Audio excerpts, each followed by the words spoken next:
बिस्मिल्लाहिर्रहमानिर्रहीम। अस्सलाम वालेकुम नाज़रीन, मैं हूं Umar Farooq and you are watching current affairs with Umar Farooq. नाज़रीन, चेयरमैन तहरीक इंसाफ इमरान खान साहब की कॉल के ऊपर आज यहाँ लोकल क़यादत ticket holder NA86 doctor Nadia Aziz sahiba की क़यादत में महंगाई के खिलाफ एक भरपूर एहतजाज किया जा रहा है। एक रैली का इनेकाद किया गया है। अवाम की भरपूर तादाद यहाँ पर मौजूद है इस रैली में शिरकत करने के लिए। लोग इस महंगाई से बहुत ज़्यादा तंग है। जो लोग यहाँ पर मौजूद हैं, यहाँ आपको दिखाते हैं इनके इस बारे में व्यूज़ क्या है। अस्सलाम वालेकुम डॉक्टर साहब। वालेकुम सलाम। डॉक्टर साहब, आज महंगाई के खिलाफ आप एहतजाज कर रहे हैं और काफ़ी एहतजाज किए हैं। महंगाई वो है जो वैसी है, क्या होने वाला है? देखिए, मैं समझती हूँ कि इम्पोर्टेड हुकूमत अगर तो अवाम की ताकत से आई होती तो डेफिनेटली उसको अवाम के प्रॉब्लम से कोई कंसर्न होता। क्योंकि ये ऊपर से लाई गई है, मुसल्लत की गई अवाम के सरों पे, तो इनको अवाम से कोई गर्ज नहीं है। इसीलिए महंगाई वैसी की वैसी है। लेकिन मैं समझती हूँ कि जब तक अवाम एहतजाज के लिए सड़कों पे नहीं निकलेगी, इनके ऊपर असर नहीं होगा। और मुझे लगता है कि इंशाल्लाह वो वक्त करीब है कि ये अब घर जाने वाले हैं, उनका घर जाना ठहर गया।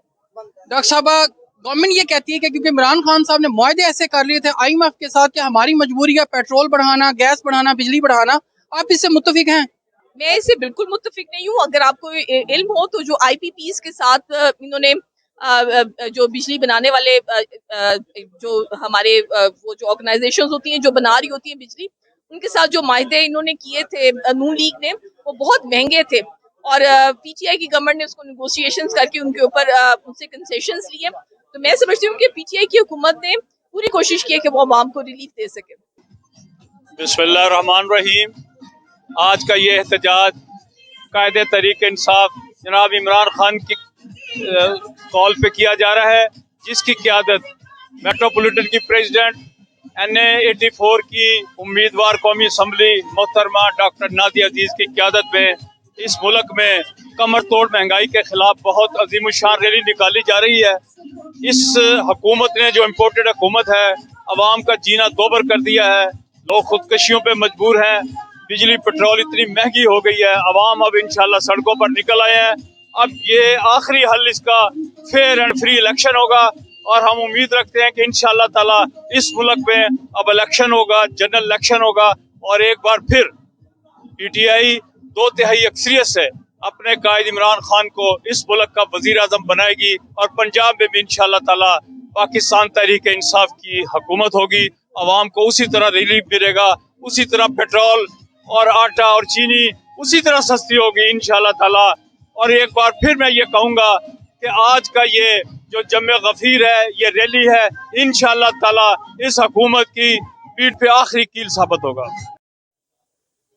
नाज़रीन, मेरे साथ यहाँ मौजूद है रियाज बलोच साहब। ये ओवरसीज पाकिस्तानी हैं और ये कहते हैं अब रहते तो वहाँ पर है मगर हमारा दिल पाकिस्तान में धड़कता है और पाकिस्तान में भी इमरान खान साहब के साथ। इनसे ये पूछते हैं कि ये यहाँ पाकिस्तान में मौजूद हैं, इनके व्यूज इस मुल्क और इस महंगाई और ये इम्पोर्टेड हुकूमत के बारे में क्या कहते हैं सर? जी बिस्मिल्लाहिर्रहमानिर्रहीम। इसमें तो कोई दूसरी राय नहीं है कि इस हुकूमत ने मुल्क का बेड़ा गर्क कर दिया है। ख़ास करके ओवरसीज़ पाकिस्तानी हम जो मौजूदा हुकूमत है, इसने ओवरसीज़ पाकिस्तानी को बहुत सी डिस्टर्ब किया है। ओवरसीज़ का वोट का जो हक खान साहब ने दिया था वो भी छीन लिया है, जिसकी वजह से ओवरसीज़ पाकिस्तानी इस हुकूमत पे बहुत ज़्यादा नाराज़ भी हैं। और जैसे ही इसने मुल्क का बेड़ा गर्क किया है, इससे बहुत ज़्यादा नाराज़गी मज़ीद बढ़ गई है ओवरसीज़ की। और इंशाल्लाह वो दिन दूर नहीं जब खान साहब आएंगे और खान साहब दोबारा इंशाल्लाह इस मुल्क को सीधा करेंगे और इस मुल्क की खुशहाली लाएंगे। वोट डालने जब अगर बाहर हुए तो यहाँ इलेक्शन हो रहे होंगे तो आप वोट डालने आएंगे? इंशाल्लाह हम वोट डालने भी आएंगे और जितने हमारे रिश्तेदार, जानने वाले, दोस्त, अहबाब, उनको जितना हो सके हम लोग उनको इकट्ठा करेंगे और इंशाल्लाह खान साहब को जितवाएंगे। खान साहब अस्किया में बहुत ओवरसीज के अहदेदार भी हैं और मैं खुद भी गया हूँ वहाँ। मैंने इनके अटेंड भी किए हैं कई फंक्शन ऑस्ट्रिया में। वहाँ तो बड़े फॉल हैं और बड़े एक्टिव हैं। वहाँ जो हमारी ओवरसीज की कम्युनिटी है, पाकिस्तानी और दूसरे भी जो हैं दोस्त, बड़ा उसको ऑर्गेनाइज करते हैं। उधर ऑस्ट्रिया में या ओवरसीज पाकिस्तानी, उन्हें ज्यादा फेवरेट कौन है, इत्तेहादी हैं या इमरान खान? जी, इसमें तो मैंने पहले भी अर्ज किया कि दूसरी राय नहीं है, इमरान खान है। इमरान खान को जिस तरह लोग चाहते हैं, पाकिस्तान में अभी तक मैंने नहीं देखा कि किसी लीडर को कोई ओवरसीज पाकिस्तानी इतने चाहते हो। आप देखें ना जी कि पूरे मुल्क में गली गली शहर शहर इस वक्त अवाम सड़कों पे हैं और वो महंगाई के खिलाफ इस वक्त सरापा एहतजाज हैं और एक ही हल भी साथ बता रहे हैं अवाम। और हल वो बता रहे हैं कि फ्री एंड फेयर इलेक्शन हो। अब जब तक फ्री एंड फेयर इलेक्शन नहीं होते उस वक्त तक मैं नहीं समझता कि पाकिस्तान में कोई चेंज आ सकता है किसी तरह का भी। इस वक्त जो ये एक ऐसी टीम लाए थे जिसको ये कहते थे कि बड़ी एक्सपीरियंस टीम है, उन्होंने वाकई अपना एक्सपीरियंस तो शो किया है, लेकिन उन्होंने एक्सपीरियंस शो किया है सिर्फ और सिर्फ बदउनवानी में, रिश्वत में।